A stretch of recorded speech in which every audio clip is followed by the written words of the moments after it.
Ayan mga kapatid, very rare lang akong palimos ng mutya pero meron akong tatlong set dito ng mutya mula sa amin ito magkabilaang bato ara na puti at saka itim actually.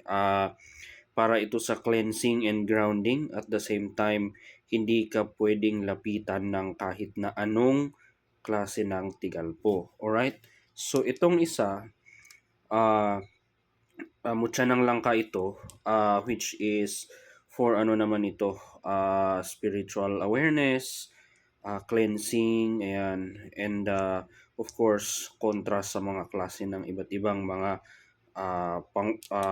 pangkukulam and barang. At ito, uh, actually very rare ito kasi ito yung ah, isang klase ito ng agate stone, brown, actually brown agate. Pero makikita nyo dito na may striations niya sa ng black na striation dyan and spots which is mainly parang may pagka-basalt rock.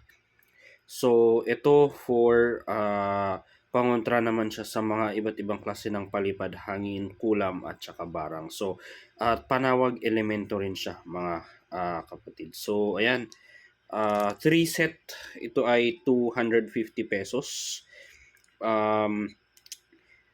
Kasi para sa akin ang mutya ay syempre matagal na naming inalagaan kasi ito pero wala sa presyo. Hindi ako nagpe-presyo ng malaki. Yan.